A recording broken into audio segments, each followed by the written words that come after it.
For this video, I've ranked the X-Men movies based upon cultural impact, production value, and story. I'll also be looking at worldwide ticket sales. And yes, I am including the two Deadpool movies in this list. Number 12. Apocalypse, 2016. X-Men Apocalypse is a terrible film that adds nothing to the mythos other than explain how Charles loses his hair and gives us a glimpse of the Phoenix, which makes no sense, as even that is retconned for Dark Phoenix. Oscar Isaac is unrecognizable as Apocalypse, which is great for him as no harm is done to his career. The MCU proved you can have a big purple villain in Thanos, but Bryan Singer can't even remotely pull it off with Apocalypse. The worst thing about this movie, for me, is the dig at Last Stand via Return of the Jedi. They have the characters leaving a cinema after watching Jedi and critiquing trilogies, with the third act always being the worst. Note, Apocalypse is the third act of the First Class movies, as well as, in my opinion, the worst entry in the Fox X-Men movie franchise. 11. Dark Phoenix, 2019. Had it been the Dark Phoenix trilogy, then Dark Phoenix may have been higher on the list. I'll admit, it was better than I thought, but it was just another way for Fox to bury Brett Ratner's Last Stand. Dark Phoenix is one of my favourite comic books, and had Fox took the time to establish Sophie Turner as Jean Grey, Ty Sheridan's Cyclops, Alexandra Shipp's Storm over a 3-movie arc, with Dark Phoenix being the final chapter, then it would have worked perfectly. Instead, we have characters introduced in this incarnation from X-Men Apocalypse, and ones that weren't even central to the plot of Apocalypse, and we are asked to care about them with limited screen time. At least with Last Stand, Famke Janssen, James Marsden, and Halle Berry are established, and you care for the characters. Deaths in Last Stand are emotional, something which is lacking in Dark Phoenix. The biggest insult for me is the way they seem to go into Last Stand for certain colour choices, like the final battle, and the Grey House, after slating and retconning the franchise after Last Stand. 10. X-Men Origins Wolverine, 2009. This was going to be last, but at least Origins adds to the mythos of the characters as well as to the continuity, if only until Days of Future Past rewrote the timeline. A rushed release with some dodgy, seemingly unfinished CGI, Origins ranks as one of the worst X-Men movies. Having said that, the casting is perfect. Ryan Reynolds is great as Wade Wilson, aka Deadpool. Liev Schreiber as Victor Creed and Taylor Kirsch as Gambit are fantastic in their respective roles, until they mess it up again by leaving the Merc with a mouth unable to talk. But don't worry, even that gets its own reboot with Deadpool. Origins wasn't helped with a rough cut being leaked just prior to release. On the positive, if it wasn't for Origins, then there's no need, along with Last Stand, to soft reboot the franchise with Days of Future Past. Plus, it gives us Ryan Reynolds as Wade Wilson, and because he really wasn't Deadpool really in this movie. 9. Last Stand, 2006. First attempt at the Dark Phoenix, albeit a simpler version of the story. I like this movie, I've said it. Played with changing directors before Brett Ratner took the reins, and with a story that seems to be built around how long they had each cast member for.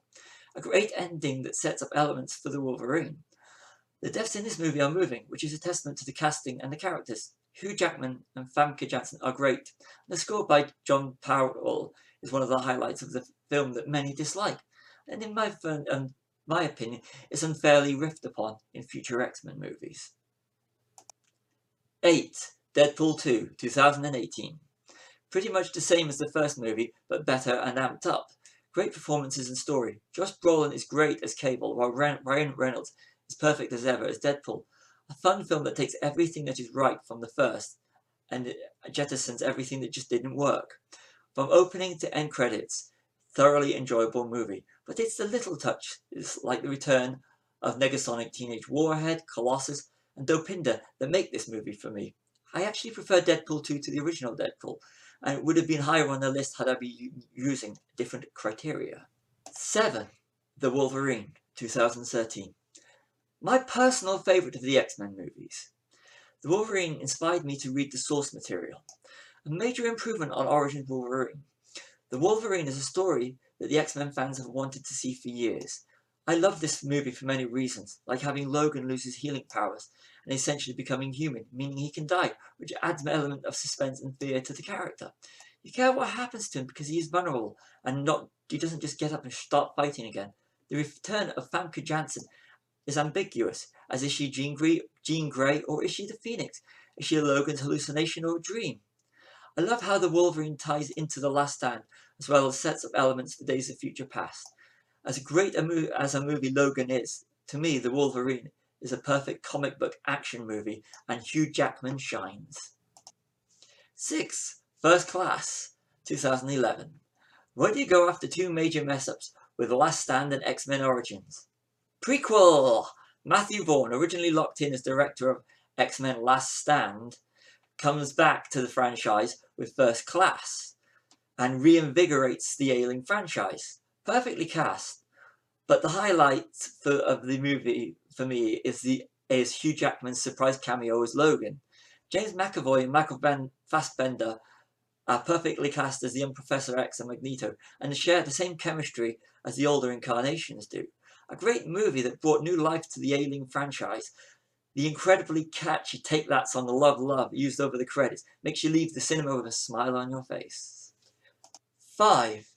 X-Men 2, 2003. Continuing Logan's and the X-Men's arc, as well as setting up the Phoenix saga at the end, X2 is regarded as one of the best X-Men movies by many. Brian Cox is an excellent addition to the cast, as the best incarnation so far of William Stryker. To me, this is a painting-by-numbers sequel. It is great, it adds to the universe, and seeing Wolverine go berserker in the mansion gave you hope as where they would go with X-Men Origins Wolverine.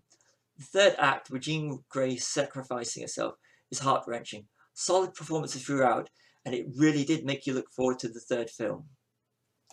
4. Days of Future Past, 2014.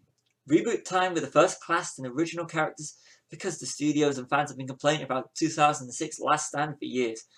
Bryan Singer does a great job of taking Matthew Vaughn's first class cast and his own original X-Men cast and blending them together in one of the classic comic book storylines, and ultimately reboots the franchise. Great performances throughout. Hugh Jackman is on form as ever as Logan, and tonally it's fantastic. One of the most rewarding third acts of all the X-Men movies. 3. Logan, 2017. Hugh Jackman and Patrick Stewart cement their legacy as the iconic Wolverine and Professor X, and their status as the longest time playing superheroes in this X-Men movie. A more adult movie that is the perfect ending for these characters and requires a box of tissues by the end. James Mangold does a fantastic job of capturing the emotion and heart of the characters. The Logan Noir black and white cut of the movie is worth a mention in its own right, as it works perfectly for the story. Logan does to the X-Men universe what Christopher Nolan did to Batman with The Dark Knight by creating a darker, more adult comic book movie. There's weight to all the actions that the characters take. It's not about saving the world, it's about saving themselves. The real villain in this piece is time, with both Logan and the Professor dying and doing right just one last time. Nice touch is having the X-Men comics acknowledged in the movie and being used as a plot point. Logan should have been the last X-Men movie in the Fox canon. I'm not crying, you are. 2. Deadpool 2016. A movie that put right what 2009's X-Men Origins Wolverine did wrong. But it had to have test footage leaked to be made. The quote, leaked footage, made Fox realize there was a legitimate audience for an R-rated Ryan Reynolds Deadpool movie.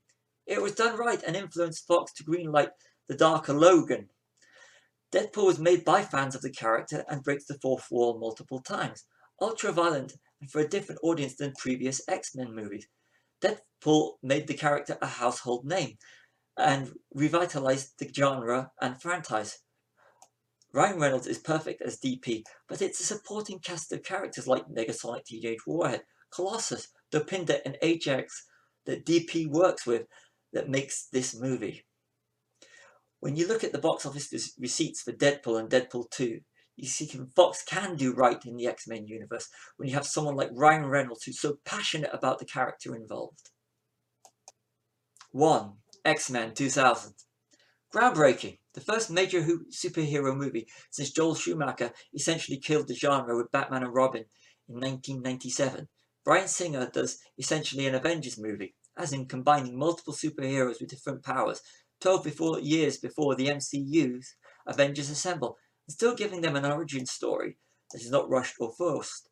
As perfect as an origin story can be, X-Men introduced the world to the multi-talented Hugh Jackman while showing that Sebastian Stewart was more than just Captain Picard, and there was more to Famke Janssen than just a James Bond girl. So Ian McKellen is brilliant as, quote, the villain, Eric Lensher, aka Magneto, with support from Rebecca Romijn as the original and still best incarnation of Mystique, and Ray Park, hot off his scene-stealing performance as Darth Maul in Star Wars The Phantom Menace as Toad. A great movie that is still great 19 years later. Now let's have a look at worldwide box office receipts. All this information is from imdb.com. So, coming in at number 12 with over $244 million is Dark Phoenix. 11, the original X-Men at $296 million. 10, First Class, $353 million. 9, Origins Wolverine, $373 million. 8, X-Men 2, $407 million.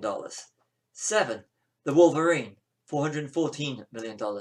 6, Last Stand, $459 million. 5, Apocalypse, for $543 million. 4, Logan, $619 million. 3, Days of Future Past, $748 million. 2, Deadpool, $783 million. And number 1, Deadpool 2, $785 million. Not really a surprise there with that. Deadpool are leading the way. The films that revitalized the X-Men movies, only to be killed off by Dark Phoenix. Please note these statistics for Dark Phoenix, still when Dark Phoenix is still shown in cinemas, and are dated from the 30th of June 2019. Dark Phoenix may do better in the end, but I can't see it even topping the 11th one, the original X-Men from 2000 at $296 million. So that's been my roundup of the X-Men movies, the criteria that I set up. See you all in another In the Geek Room.